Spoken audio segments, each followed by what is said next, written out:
Hello, I'm Dr. David Feeney, and this is EDU512 in the News, where we link this week's learning objectives to education in the news. This is week 9, Tuesday, March 4th, 2014. Let's check it out.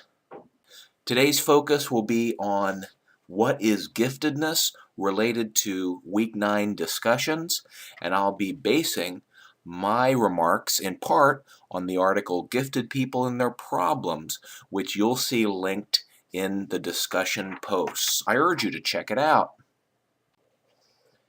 Here we see a breakdown of some descriptions of cognitive aspects used to diagnose giftedness.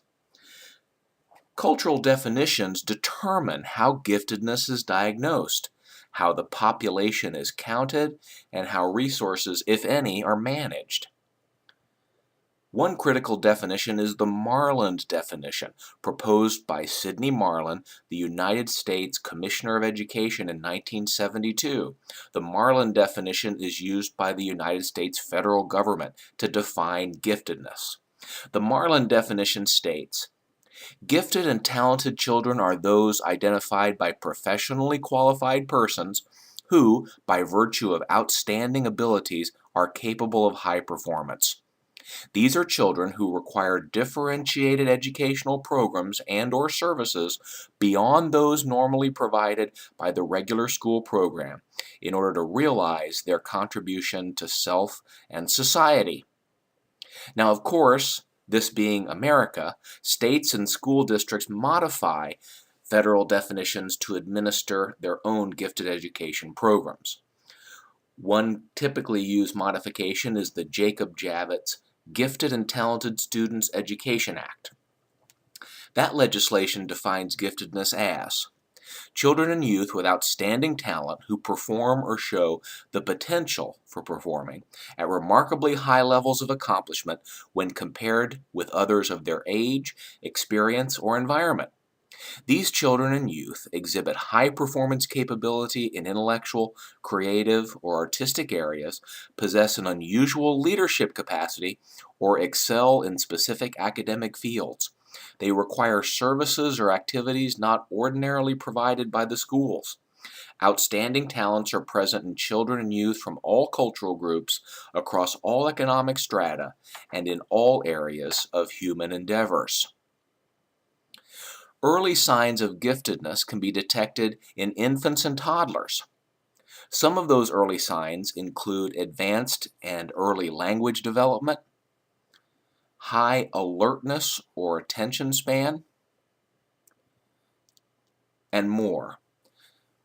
Direct behavioral observation is the best way to accurately diagnose giftedness, but standardized tests, including IQ tests, also play a part in the accurate diagnosis of giftedness.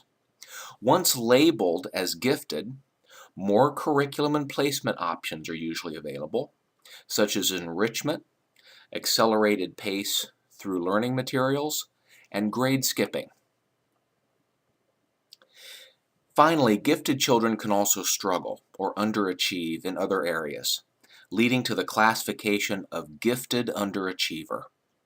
Because diagnostic criteria are often weakness-based, not strength-based, many children gifted in one particular academic area are often misplaced in regular or even special education because they exhibit weaknesses in other areas like a physical disability, social maturity, or attention deficits. Of course, there are challenges and pitfalls to defining giftedness, as the cartoon you see on your screen illustrates. Here, a young boy says, "I can suck pudding up my nose and blow it out the corner of my eye, but they still won't put me in the gifted class at school." Parents and other teachers know that not every talent is a talent that's defined as giftedness. If you're interested in more information about giftedness, please consult the website that you see on your screen, which is linked in the post in this week's discussions. For EDU 512 in the News, I'm Dr. David Feeney saying take care, talk to you soon. Bye now.